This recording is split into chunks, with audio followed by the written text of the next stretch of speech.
Glória a Deus. Graça e paz, igreja. Glória a Deus. Deus é maravilhoso. Cacá é uma benção. Eita glória. Eu estou com meu coração aqui, muito apreensivo, porque às vezes a gente ficamos com medo de... A Beatriz vai me corrigir depois. Às vezes dá um medo de estragar aquilo que Deus está falando, porque eu creio que Deus já está montando a sua mensagem desde o início, a hora que nós colocamos o pé aqui. Foi-me dado essa responsabilidade hoje de trazer uma palavra, e com muito temor no meu coração, tremor também nas pernas, eu estou aqui para liberar uma palavra para você e para mim, amém? Porque a espada é de dois gumes. E tem um tema, o tema é como permanecer, é isso, né? Como permanecer. Eu acredito que essa é o nosso maior desafio, o desafio da nossa vida, é permanecer. Porque a promessa é para quem permanecer. Guarda o que tem, para que o diabo não roube a sua coroa. Permanece em nome do Senhor Jesus. E Deus, Ele colocou uma palavra. Eu queria pedir para os irmãos, em nome de Jesus, se pudessem abrir Atos dos Apóstolos, capítulo de número 28. É um texto bem conhecido. Eu já agradeço a Deus por essa oportunidade, pela vida da Lê, do Bruno, pelo carinho dos irmãos, que falou de Etioso, pelo Cacá, que falou lindo. Muito obrigado. Eu me sinto amado por vocês, me sinto aconchegado quando eu recebo o carinho de vocês. Amém? Deus é bom. Glória a Deus. Atos dos Apóstolos, capítulo 28. Quem puder trazer para mim um copo d'água, fazendo um favor, Bia. Rapidinho a boca já começa a secar, mas daqui a pouco nós pega no tranco.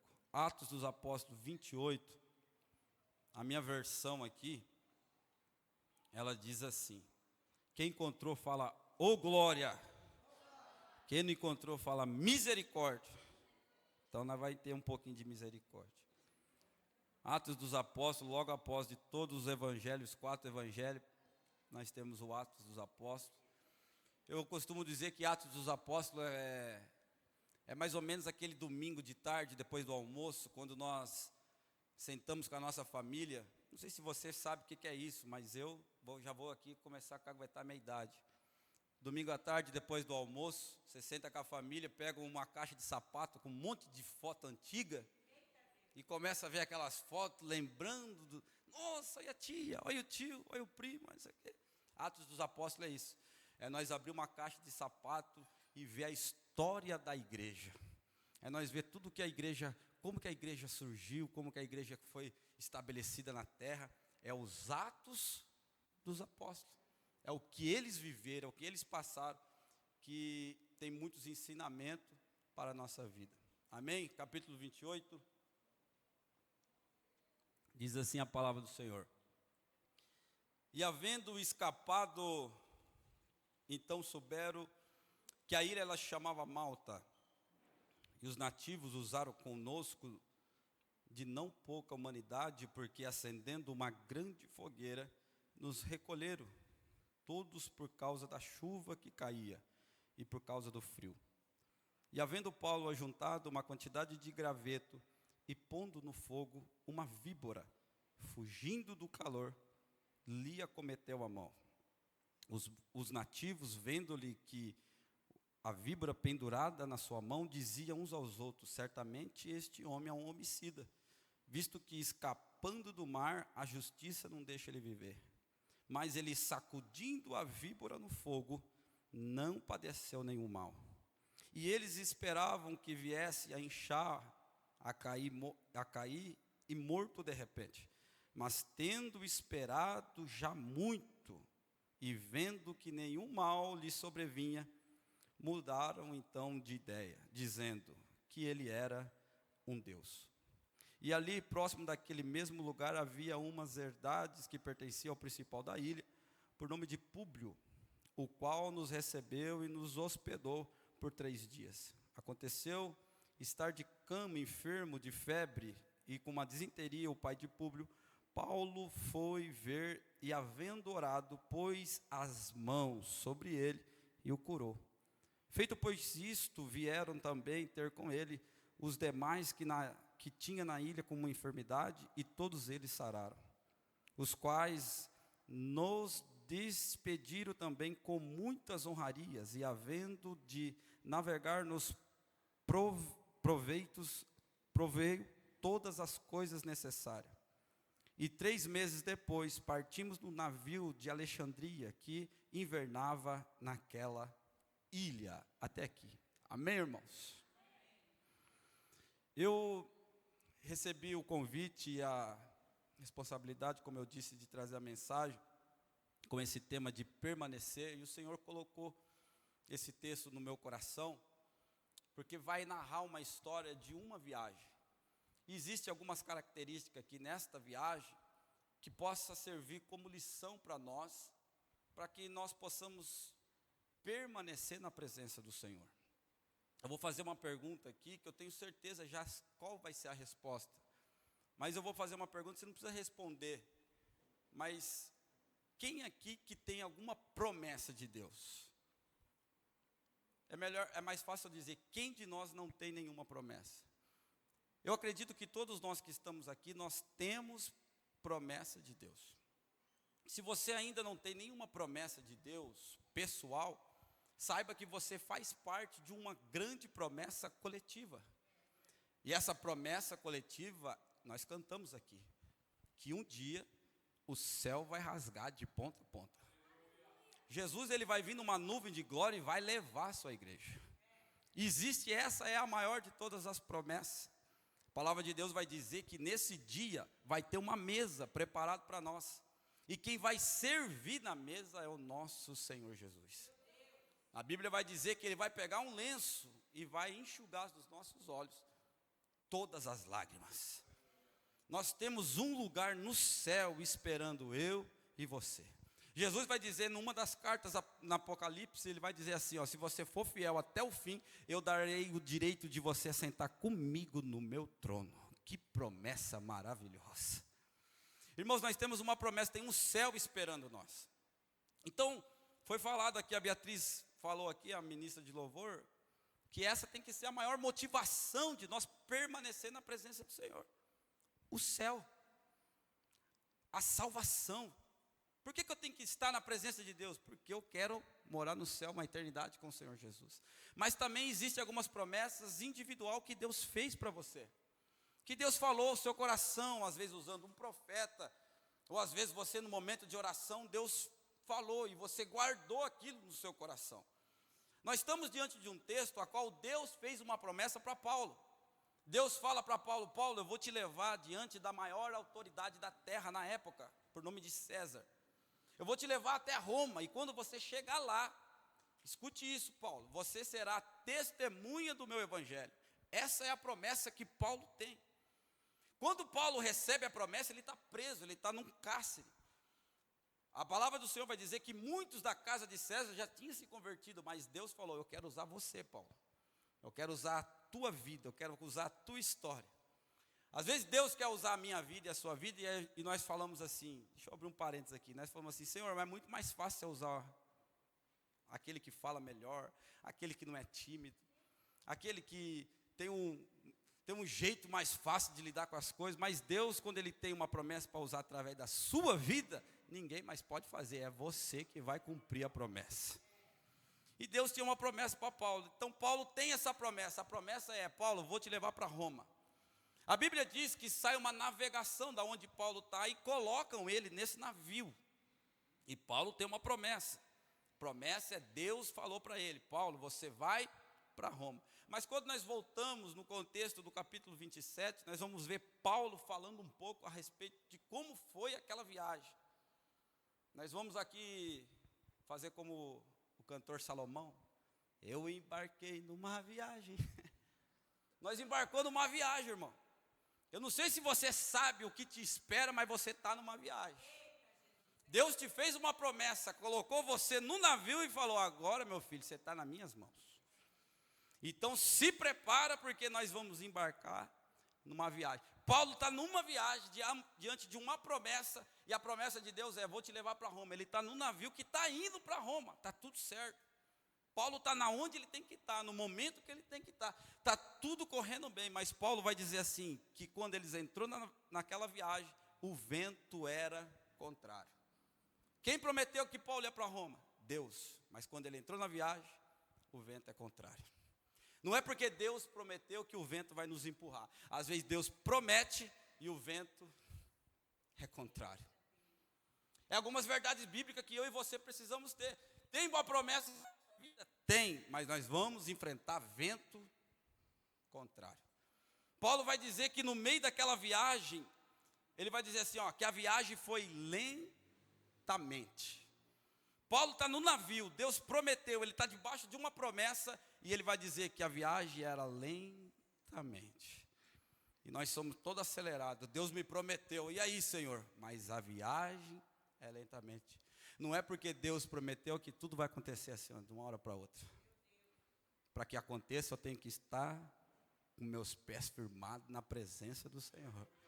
No tempo determinado, a promessa cumpre.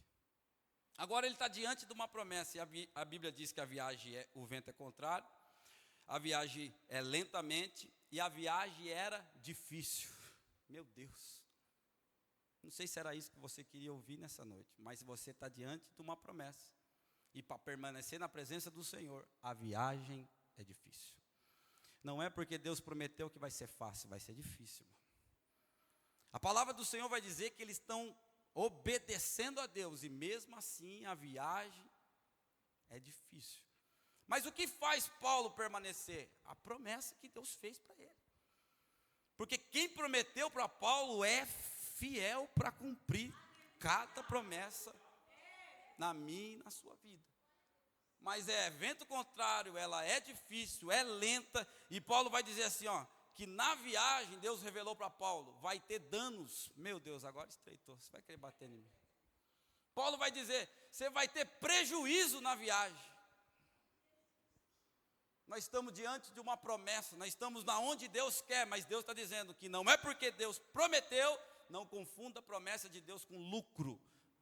Muitas vezes eu vou perder, estando no centro da vontade de Deus. E o que eu tenho que me apegar? Naquilo que Deus prometeu, porque Deus é fiel. Se Ele decidir arrancar alguma coisa de mim, eu vou ter que continuar acreditando que Ele é fiel. Você está começando uma viagem, você é um jovem, tem a sua vida toda pela frente, mas não espere do Evangelho só coisa boa, oba-oba, não, irmãos. Entenda que vai ser devagar, entenda que o vento é contrário, entenda que vai ser difícil e às vezes vai ter perca. Mas tem uma promessa, eu vou te levar para Roma. Eu vou te levar para Roma. É meu celular? Não, né? Eu vou te levar para Roma. Aí Paulo ele continua, ele vai dizer assim, que no meio da viagem teve noites sombrias. Meu Deus.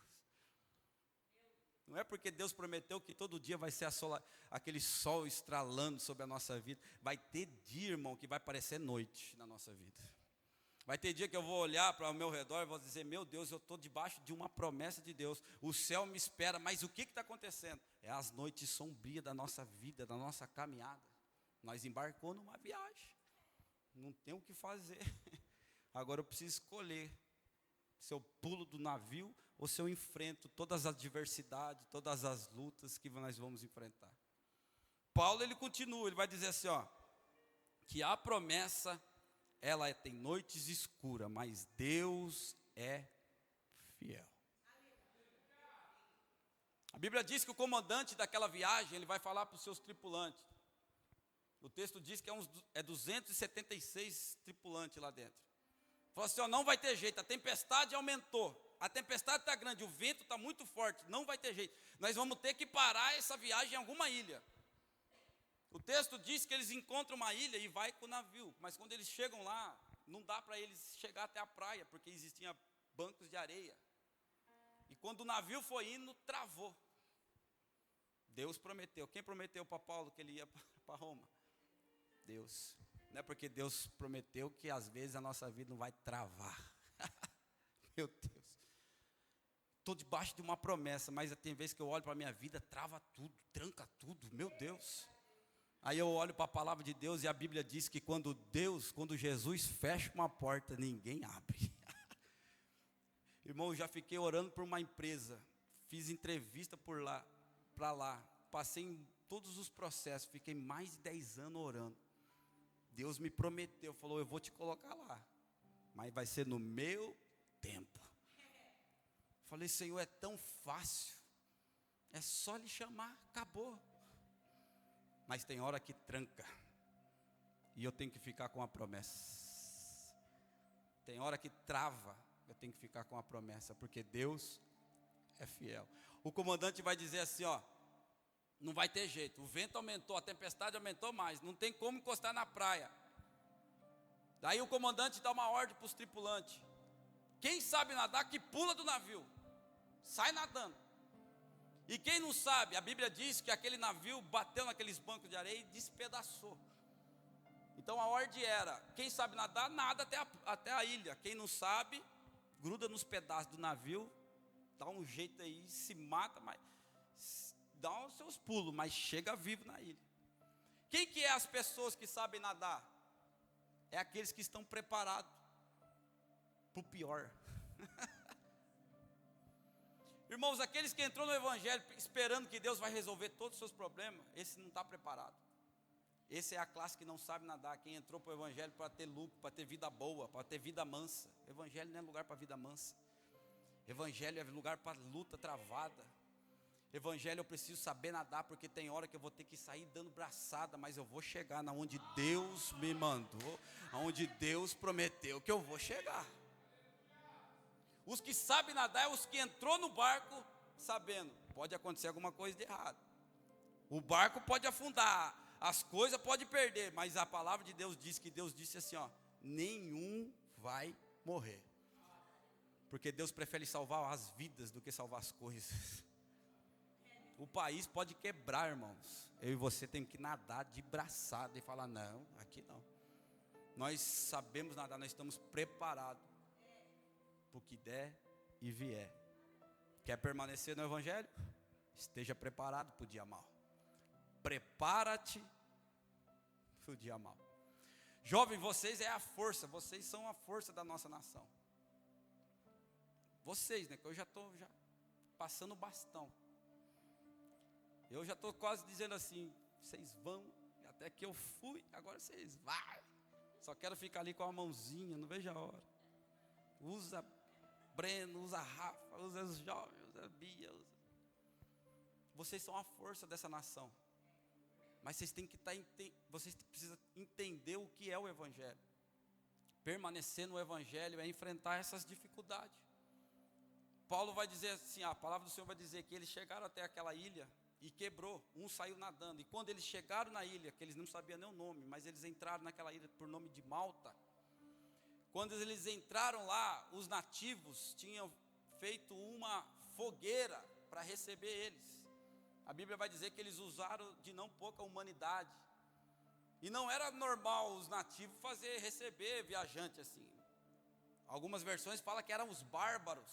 Pessoas que entravam lá sem ser convidado, eles exterminavam.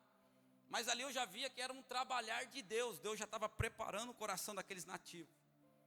Porque Deus, Ele não desperdiça todo esse processo que eles enfrentaram na sua viagem.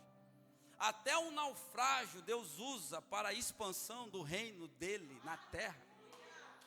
Então tudo que você enfrenta de noite terrível, de vento contrário, de perca, de vagar, de tudo isso que Deus está preparando você, é para que o reino de Deus progrida para a glória de Deus. Deus está preparando um grande testemunho através da minha e da sua vida.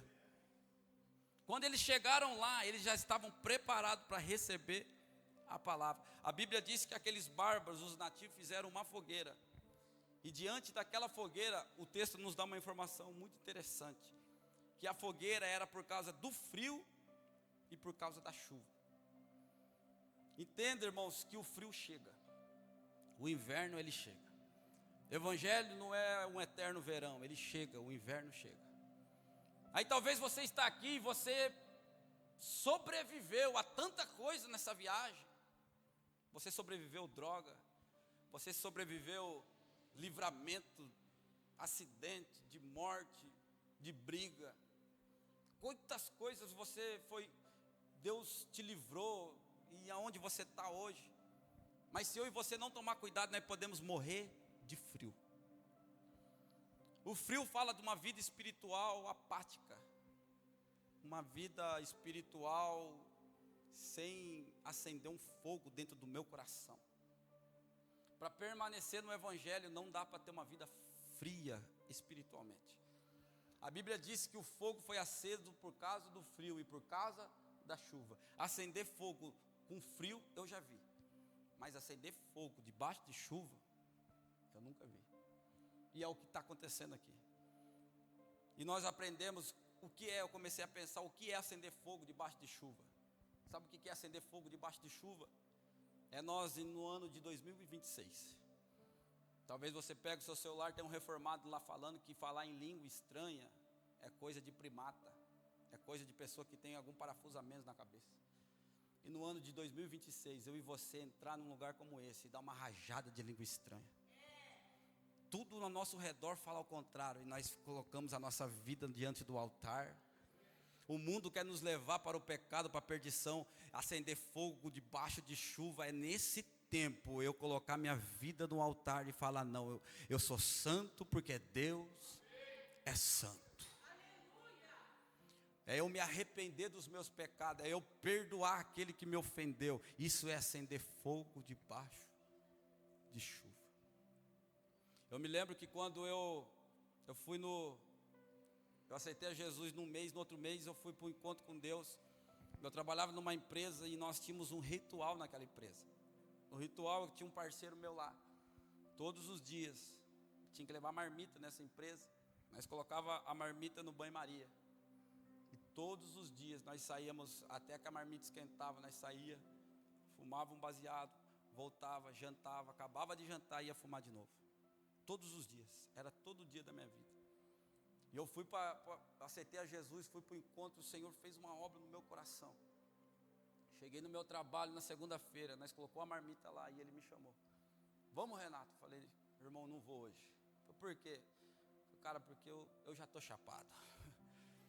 Jesus já tocou na minha vida, transformou minha vida.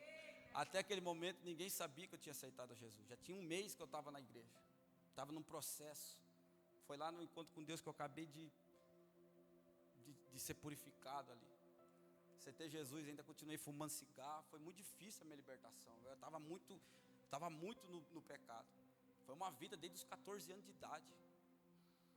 Eu não conseguia ir num churrasco, eu não ia numa festa sem eu ter 5 gramas de cocaína no bolso.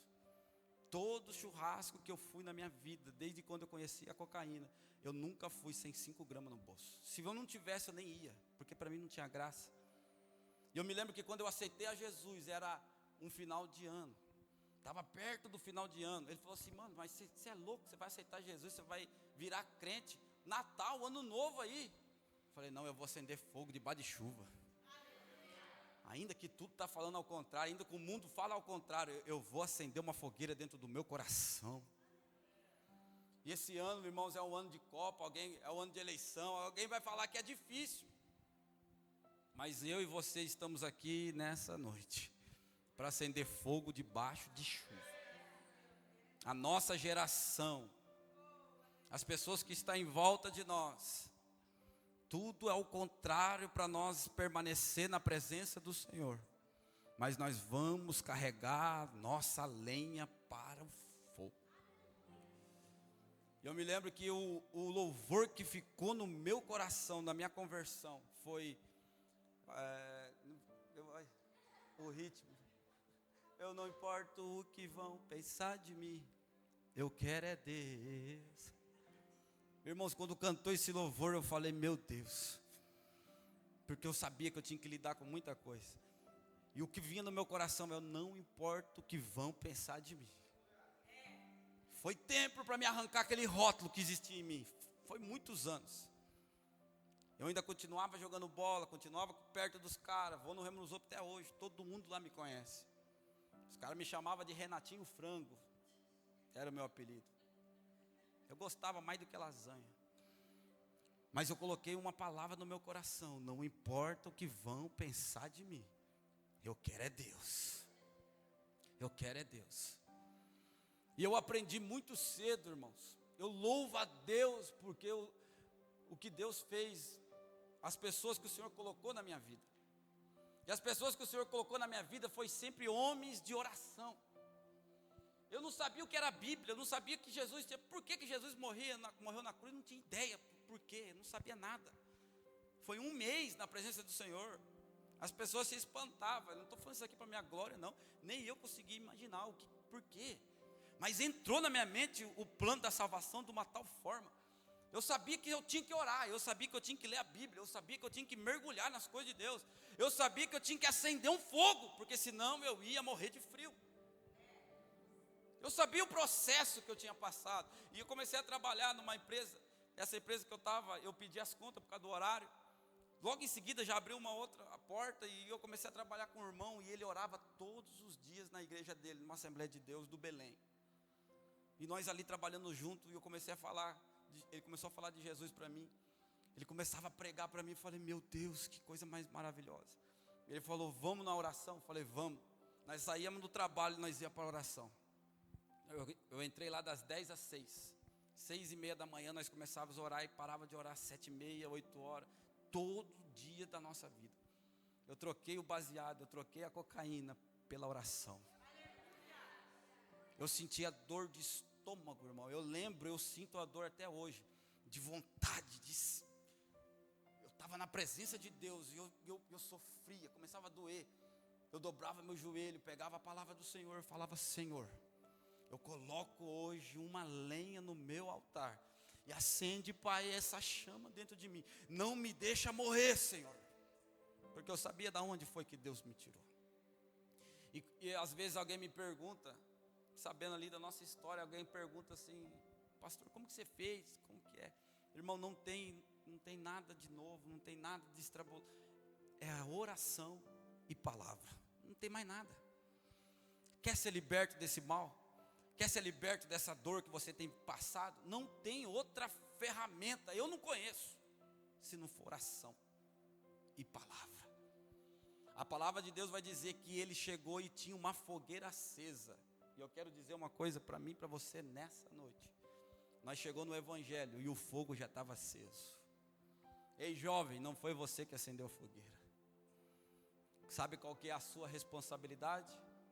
Manter o fogo aceso. Não foi eu que escolhi Jesus. Eu não tinha capacidade nem intelectual, nem vontade. Não foi eu que escolhi Jesus. A Bíblia diz que Ele me escolheu. Por quê? Não tem a mínima ideia. Não tem noção. Ele apenas olhou para mim. Paulo vai dizer que eu ainda estando no pecado, Ele me amou. Talvez você pense assim, agora que eu estou na igreja, Deus me ama. Não. No seu pior dia da sua vida, o amor dele estava lá. Quando eu ainda estava no pecado, Ele me amou. E a Bíblia vai dizer que agora Ele acendeu uma chama no meu coração. O texto áureo de nós pentecostal, que nós falamos, que a chama não se apagará no altar, lá em Números. Como que foi que Deus acendeu aquela chama no altar? Deus deu uma instrução para Moisés. Moisés, faz o altar, as medidas, tudo certinho, o material. Pega esse altar, Moisés, coloca no meio do arraial, chama todo o povo, a primeira vez do altar, nunca tinha colocado nenhum sacrifício lá. Deus estava estabelecendo o culto diante do tabernáculo. Agora Moisés prepara o altar, todo mundo olhando para aquele altar que Moisés preparou. Quando o altar estava preparado, colocou o sacrifício lá, a Bíblia diz que um fogo, irmãos, a Bíblia está dizendo, e eu creio na palavra, um fogo desceu do céu, consumiu aquele holocausto, O altar pegou fogo, o altar entrou em chamas. Foi Deus que acendeu o fogo do altar. Aí Deus dá instrução para Moisés: Moisés, agora a sua responsabilidade, não deixa mais o fogo apagar. Tira toda manhã a cinza, coloca lenha nova, e nós vamos ouvir isso até Jesus voltar. Não deixa a chama apagar. A Bíblia vai dizer que quando Paulo chegou na ilha, o fogo já estava aceso. Quando ele viu o fogo aceso, por causa do frio, por causa da chuva, Paulo falou assim: não, eu preciso contribuir. Paulo, irmão, missionário, pregador da palavra, abria igreja, curava com a sombra, colocava a mão, expulsava os demônios, Deus usando, revelação, terceiro céu. Paulo olhou para aquela fogueira e falou: eu preciso contribuir, porque ninguém é grande demais que não possa fazer pequenos gestos. A Bíblia diz que Paulo vai e pega um graveto e leva o graveto até a fogueira, porque o fogo é um elemento que não é estável. Se você acender um fogo, ele nunca vai ficar do mesmo jeito. Ou ele diminui, ou ele aumenta. Paulo falou: na minha vez, não vai diminuir. Deus nos trouxe aqui para falar uma verdade em nosso coração, que na nossa vez, o fogo não vai diminuir. Vai ter dia que eu vou conseguir pegar uma lenha, mas vai ter dia que eu vou conseguir pegar só um graveto, mas que eu vou levar no altar um graveto, eu vou levar. Vai ter dia, irmão, que eu vou conseguir orar 2 horas, 3 horas, eu vou estar orando cheio, falando em língua, sair de casa falando, mas vai ter dia que eu vou ter nervoso de encontrar um crente, eu falar: não coloca nenhum crente na minha frente hoje, pelo amor de Deus. Mas nesse dia, fala assim: eu preciso pegar nem que for um gravetinho, e vou colocar no meu altar. Não deixa a chama apagar. A Bíblia diz que Paulo foi o único que saiu e falou: preciso fazer alguma coisa. E ele foi pegar o graveto. Quando ele foi pegar o graveto, a Bíblia diz que uma víbora mordeu sua mão. Agora a luta já não é mais com o vento, a luta já não é mais com as noites escuras, não é mais com perca. Agora a luta mudou. Por quê? Porque ele está indo buscar graveto. A víbora, ela é a tipologia do próprio inimigo da nossa alma quando se trata de Bíblia. A víbora, ela simboliza o inimigo, simboliza o tinhoso, sei lá o nome que você deu para ele, Satanás. Não quer ter problema com víbora? Continua quietinho, sentadinho, sem fazer nada. Mas se você se levantar para pegar graveto, para pegar lenha, se prepara, que a víbora, ela vai se levantar. Alguém vai dizer assim: mas pastor, só foi eu me posicionar. Olha a luta. Irmão, você está buscando lenha. Você está achando que o diabo vai ficar olhando: oh, glória a Deus, a família dele se converteu, vai todo mundo na presença. A víbora vai se levantar. Talvez você pense assim: pastor, mas daí é desanimador. Por quê? Porque, meu Deus, o único que foi buscar, o único que foi fazer alguma coisa para o reino, para o fogo acender, foi mordido pela víbora? Foi mordido. E às vezes Deus permite algumas mordidas, porque Deus não tem problema nenhum com algumas marcas que eu e você vai sofrer no nosso corpo. O que Deus não permite? O veneno da víbora funcionar. Deus não impede do macumbeiro colocar meu nome na boca de um sapo, pode pôr. O que ele impede é funcionar aquela macumba na minha vida. Deus não impede alguém arrogar uma praga sobre você, não tem problema, Deus permite. O que ele impede é: nenhuma praga chegará na sua tenda, porque eu guardei a sua vida. O ataque de Satanás, ele é previsível. O diabo vai se levantar. A Bíblia diz que o inimigo levanta por um caminho, mas por 7 caminhos ele tem que fugir de vós. O que Deus não permite é o veneno da víbora funcionar. Talvez você está sofrendo algum ataque de alguma víbora, porque você se posicionou e Deus te trouxe aqui para te entregar essa verdade. Não tem problemas da sua marca, não tem problemas algumas mordidas, porque Deus não tem problema nenhum com marca. Você sabia que o nosso Deus é um Deus que carrega marcas no seu corpo? Imagina você, não sei se você já parou para pensar nisso. Imagina você, Jesus, com seu corpo glorificado. Ele resolveu que naquele corpo glorificado, que ele subiu para o céu, ele carregar marcas no seu corpo. Ele não tem problema com marcas. O problema dele é com a nossa empatia. Sumiu a palavra. Quando a gente... apatia, apático. Porque a víbora pode morder, mas o que eu não posso é fingir que nada está acontecendo. A Bíblia diz que a hora que a víbora mordeu, Paulo teve alguma instrução, porque a Bíblia diz que ela fugiu do calor. Paulo pegou a víbora e levou para o fogo. Talvez você está sofrendo algum ataque de alguma área da sua vida, e Deus está te dando uma instrução. Pega essa víbora e leva ela para o fogo da oração, para o fogo da consagração. Pega esse problema que você tem sofrido e fala assim: eu vou colocar diante do altar. Eu me lembro que na minha caminhada com Deus, eu me afastei do Evangelho. Você acredita que eu afastei do Evangelho? Eu afastei do Evangelho, irmão. E foi bem na época que o Breno foi preso. Minha casa ficou destruída. Aí a minha família estava acabando. Eu bati o carro, bati a cabeça no para-brisa, eu quase voei pelo para-brisa. Deus segurou eu aquele dia. Bati em 2 carros, quase morri. Minha casa sendo destruída. Todo mundo olhava para minha esposa e falava assim: o que você está fazendo com esse traste? E era um traste mesmo. Foi terrível aquele processo. Graças a Deus que foi muito rápido. Mas um dia alguém se levantou na minha casa. Quando todo mundo falou: desiste, abandona. Eu só estou aqui hoje, irmãos, porque alguém se levantou, pegou a víbora e levou para o fogo. Talvez a víbora está mordendo o seu casamento, mordendo seus sonhos, mordendo a sua família, mordendo a sua vida, e você está vivendo como se nada tivesse acontecendo.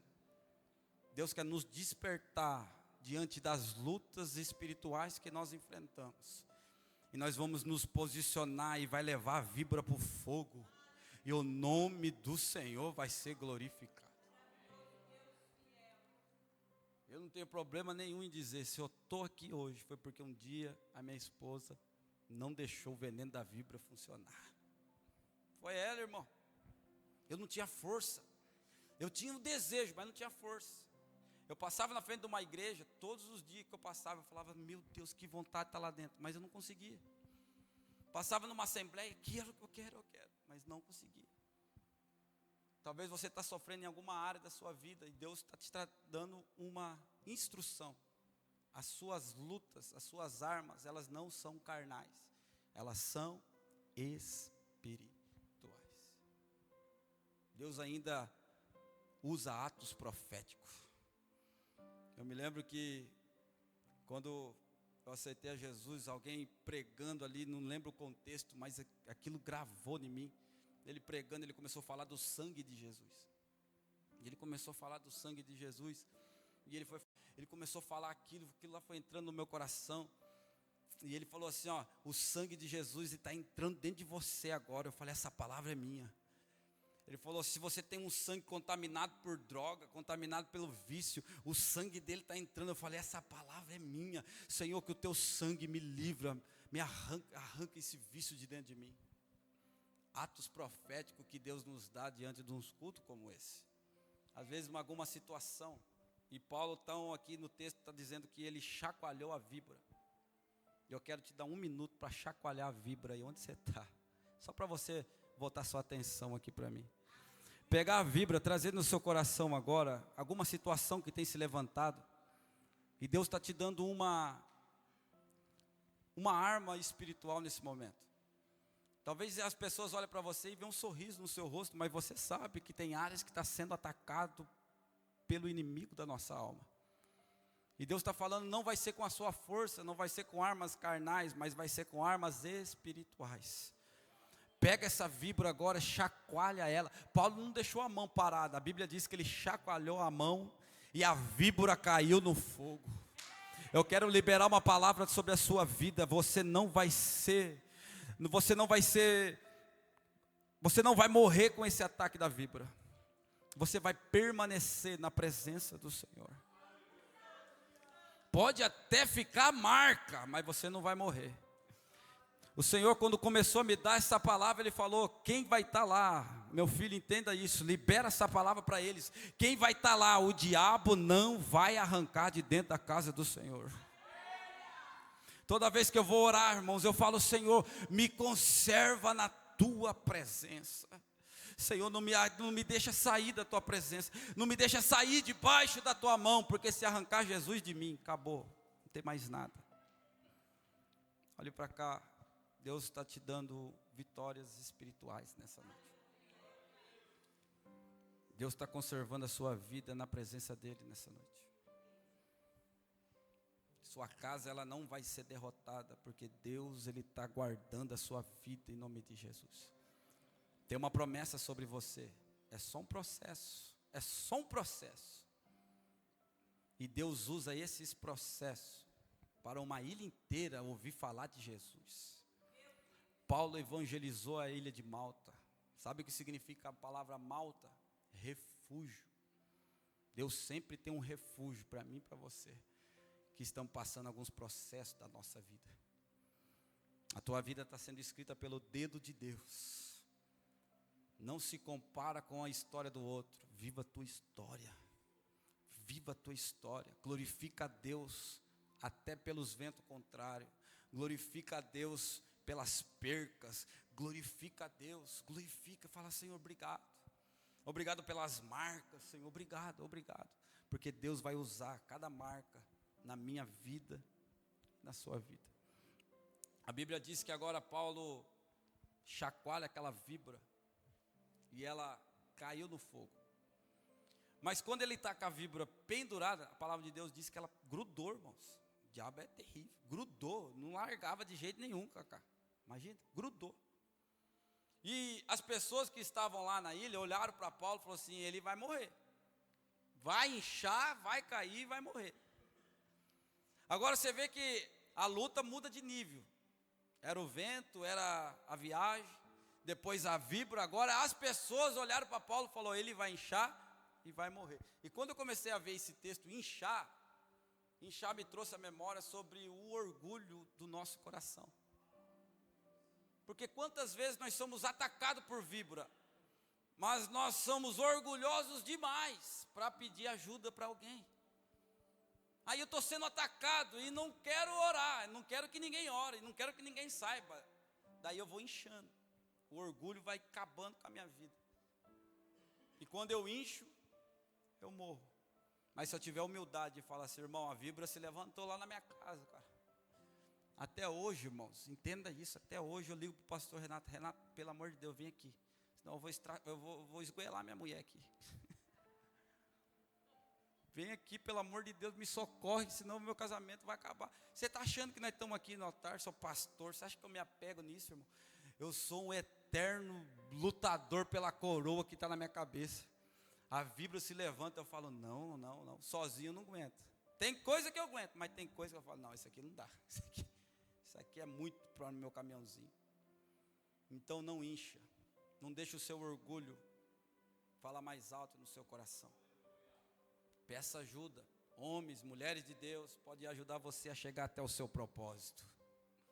A Bíblia vai falar que ele não inchou. E agora as pessoas que olhou falou: vai inchar e vai morrer. Quando ele não inchou, chacoalhou, a víbora morreu. Agora eles falam assim: nossa, ele é um Deus.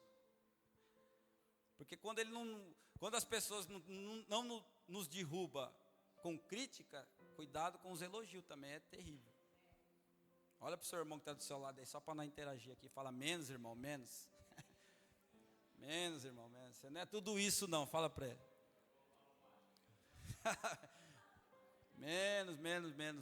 Menos, pastor, menos. Vixe, muito menos. Você não é tudo isso não.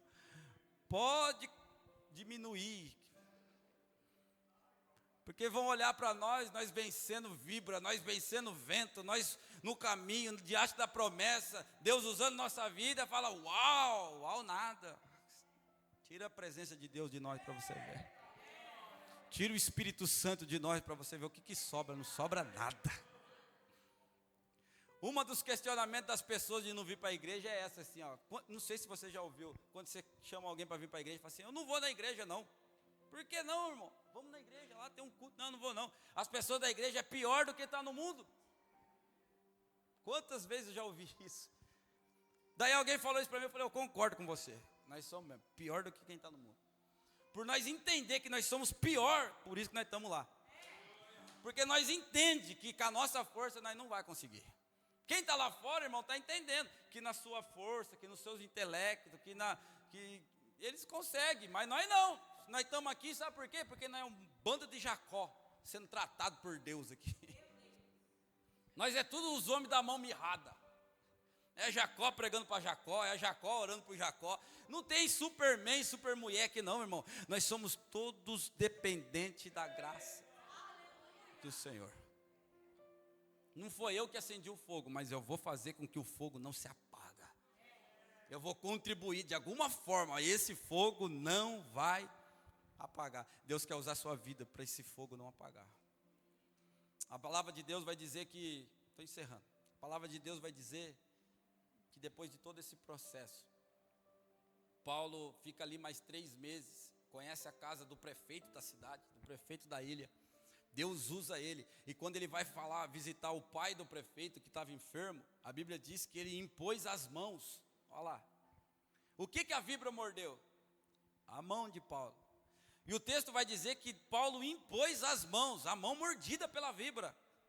As marcas que nós carregamos na nossa vida não vai impedir Deus de usar você não, irmão. Paulo vai dizer, carrego na minha carne, no meu corpo, as marcas do evangelho. O diabo tenta paralisar, mas Deus usa aquilo que te feriu para curar outra pessoa. Paulo, com as suas mãos feridas, tratada, tocou e Deus curou. Sabe por que esse processo difícil que você está enfrentando? Porque o seu testemunho vai curar e restaurar. Vai restaurar. Eu acredito que Paulo todo dia olhava para o horizonte. Meu Deus, e agora? Como que nós vamos sair daqui? Tem uma promessa, eu preciso ir para Roma. E Paulo está numa ilha. De repente veio um navio, vindo de Alexandria. Eita glória. Paulo, quando olhou, falou, meu Deus, o navio. E o navio começou a vir. Só que aí eu acredito que Paulo pensou, mas ele não pode chegar perto, porque tem bancos de areia. A hora que o navio vir, vai bater, vai quebrar. Nenhum navio chegava naquela ilha. Paulo começou a olhar e o navio foi vindo. E Paulo falou, vai cair, vai quebrar. Não, o navio está vindo, não vai dar certo. Porque às vezes nós passamos num processo tão difícil, que quando Deus começa a bradar, eu falo, não, alguma coisa vai dar errado. Não, não vai dar certo, não vai dar certo. Não é possível, é verdade? É verdade, irmão, o navio está vindo.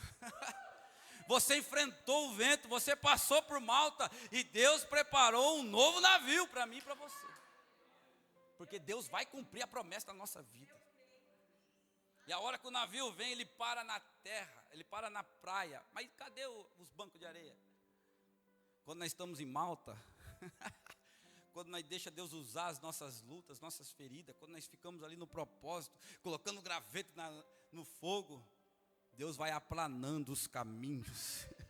Deus vai tirando todos os espinhos, quebrando as correntes. Deus vai preparando, porque Deus vai cumprir a promessa que Ele tem sobre a nossa vida. O navio chegou na praia. Deus já preparou um novo navio para você em nome de Jesus. Talvez eu pergunto, diante desse texto, eu falei, Senhor, mas para que passar em Malta? Não era mais fácil ir por lá e já chegar em Roma? Para que em Malta? Sabe para quê? Para você ter um currículo. Por que Deus nos leva para Malta? Para nós ter um currículo. Porque eu creio, e não tem quem arranca do meu coração, que Deus vai cumprir cada promessa na nossa vida. Mas quando nós estiver lá da promessa, desfrutando da promessa, alguém vai bater a mão no nosso ombro e falar, ei, pastor Renato, hein? Sortudo, hein? Família linda, hein? Olha, todo mundo na presença de Deus. Meu Deus, isso é muita sorte. Não, irmão, senta aqui, vamos conversar. Eu estava preso, entrei numa navegação, o vento era contrário. Veio noites terríveis, teve perca. Rapaz, quando eu pensei que estava piorando, falei, agora piorou. Quando eu pensei que estava melhorando, o negócio piorou, o vento aumentou, o navio quebrou. Cheguei numa ilha, fui picado por uma víbora, mas o Senhor me conservou na presença dEle. Deus está te dando um currículo. Você não vai sair da casa do Senhor, da presença do Senhor. Deus está firmando os teus pés na rocha e está te dando autoridade, em nome de Jesus. Todo o nosso processo é Deus escrevendo o nosso currículo. E vai chegar uma hora que alguém vai sentar do seu lado e você vai contar a tua história. Você vai falar tudo que você passou, tudo que você enfrentou, e o nome do Senhor vai ser glorificado. Só para quem acredita que tem um novo navio, dá um glória a Deus aí. Só para quem acredita que Deus é fiel, dá um glória a Deus aí, em nome de Jesus. Eu acredito, irmãos, todo o processo da minha vida que eu passei, eu fui incentivado a falar um pouco do meu testemunho para vocês aqui. Nós estamos como pastores hoje. Nós estávamos na igreja Plenitude, congregamos ali mais de 20 anos. E Deus um dia falou ao meu coração, falou assim: eu tenho um projeto para fazer através da sua vida. Deus foi muito claro para mim. No meu particular, Deus falou assim: eu tenho um projeto para fazer na sua vida. Eu falei: amém, Senhor. Então me ajuda nesse projeto. Eu estava num culto assembleiano, todo mundo ali todo mundo de terno, gravata, e eu ali barbudo, cabeludo. Alguém estava lá cantando, de repente o cantor desceu. Estou indo muito rápido aqui. O cantor desceu, chegou em mim e falou assim: ó, Deus tem um projeto na sua vida. Quando ele falou aquilo, eu falei assim: isso foi uma confirmação de Deus. E nós saímos da Plenitude e começamos a fazer um culto na nossa garagem. Ali nasceu o Ministério Vida. E nós começamos então a estabelecer naquele bairro do Jardim Colibris a palavra do Senhor, adoração. Mas Deus sempre falou ao meu coração: isso aqui é um projeto. Existiam muitas interrogações no meu coração. Eu falei: Senhor, eu não quero monstrificar a sua obra. Senhor, eu não quero inventar a roda, Senhor. O que está acontecendo? Foi muito difícil, mas eu corri o risco para cumprir aquilo que Deus queria na minha vida. Algumas pessoas não entendiam. Eu cheguei diante do meu padrasto, que é presbítero, muito conhecedor da palavra. Falei: por favor, me ajuda. Deus se eu não fizer, eu vou morrer.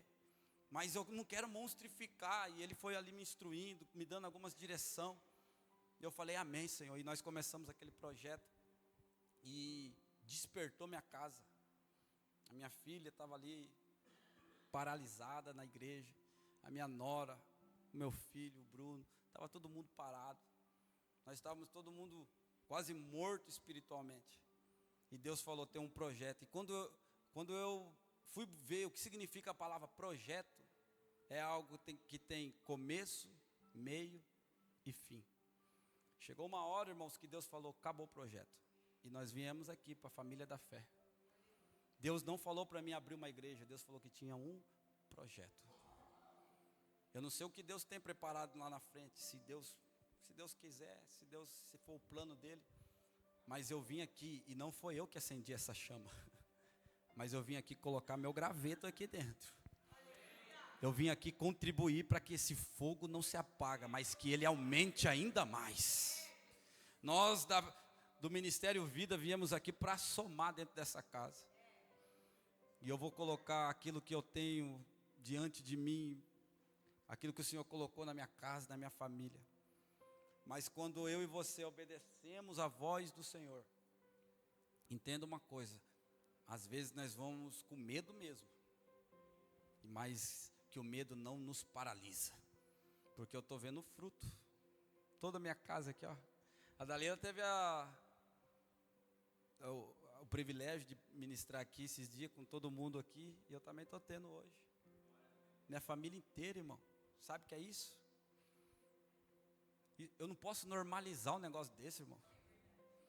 Eu me lembro que quando eu passo perto de alguém fumando maconha, e aquele cheiro que é inconfundível não me dá mais a vontade. Eu falo: Senhor, eu não posso normalizar isso. Porque eu podia estar em qualquer lugar, eu chegava e falava: deixa eu dar um trago. Podia ser quem fosse. A hora que eu senti o cheiro, era um vício terrível. Eu não posso normalizar Deus arrancar isso de dentro de mim, irmão. Você não pode normalizar a obra que Deus está fazendo na sua vida. Entenda que o que Deus está fazendo é muito grande sobre você. E Deus começou através de você, em nome de Jesus. Amém? Se coloca de pé, vamos orar ao Senhor.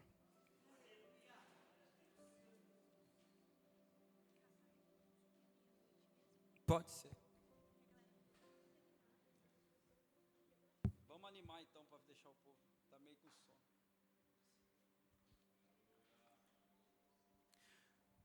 Eu sei que a mensagem é nas mãos do Espírito Santo, talvez levou nós para um lugar de aquebrantamento, mas nós vamos louvar a Deus aqui, vamos alegrar esse ambiente aqui. Vamos alegrar diante das verdades que o Senhor colocou dentro de nós nessa noite.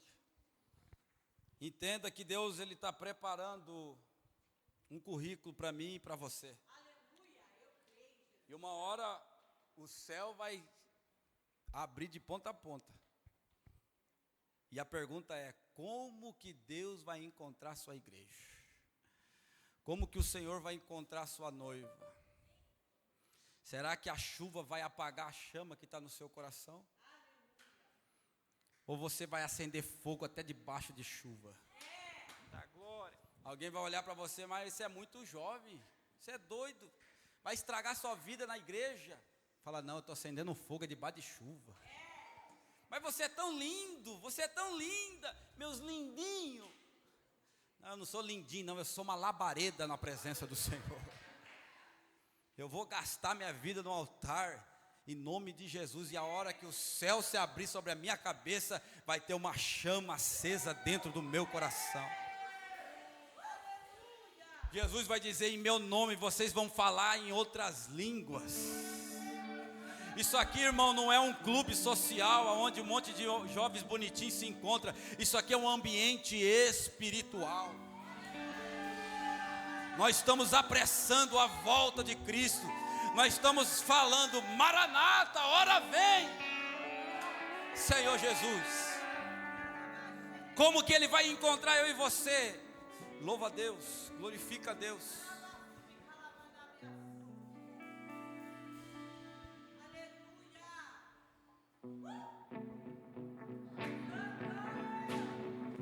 Adore, adore.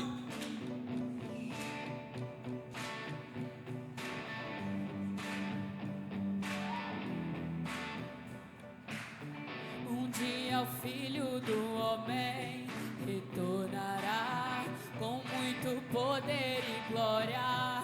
Ele reinará.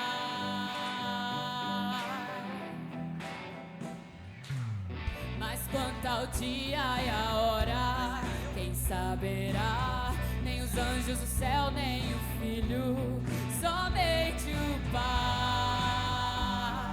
Então vigiai e orai, logo se ouvirá um grito, eis o noivo sobre os montes. Logo se ouvirá um grito, vamos ao seu encontro. Vamos ao seu encontro. Quando a meia-noite chegar, é necessário estar com a chama acesa. O Filho do Homem virá. Será que encontrará fé na terra? Fé na terra. Um dia o Filho do Homem retornará com muito poder e glória, Ele reinará.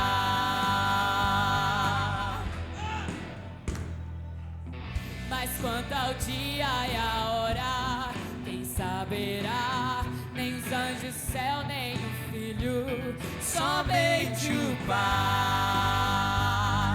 Então vigiai e orai, logo se ouvirá o grito, eis o noivo sobre os montes. Logo se ouvirá um grito, vamos ao seu encontro, vamos ao seu encontro.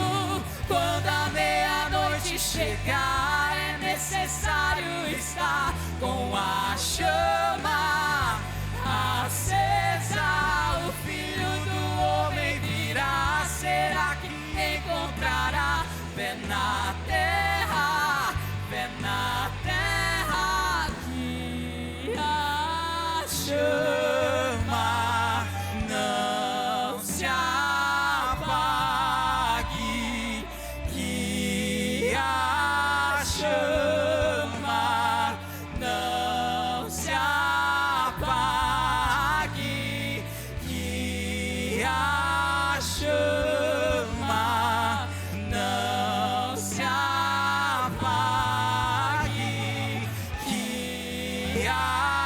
chama não se apague. Não deixe o óleo acabar, não deixe o óleo acabar, não deixe o óleo acabar, não deixe o óleo acabar, não deixe o óleo acabar, não deixe o óleo acabar, não deixe o óleo acabar. Quando a meia-noite chegar, é necessário estar com a chama acesa. O Filho do Homem virá, será que encontrará fé na terra, fé na terra?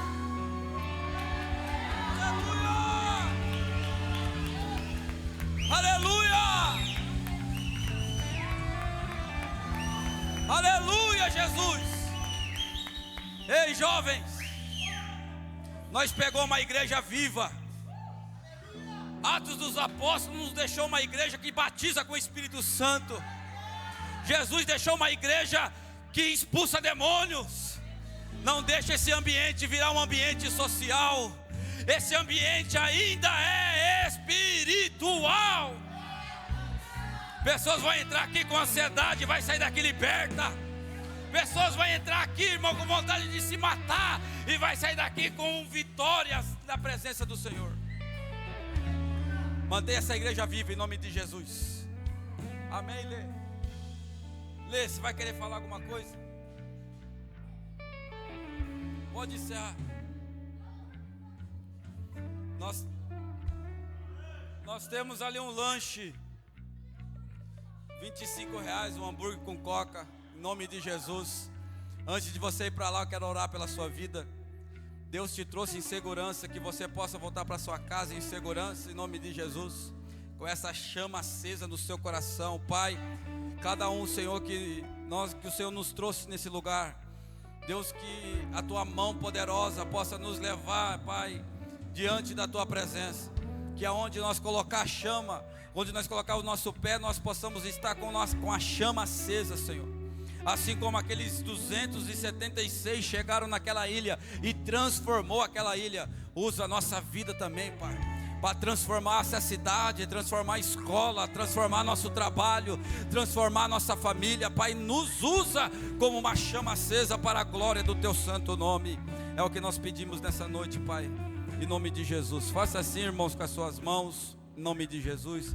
Que o grande amor de Deus, a graça do nosso Senhor Jesus e as ricas consolações do Espírito Santo esteja hoje e sempre comigo e com você. E a igreja diz: está encerrado em nome de Jesus. Obrigado.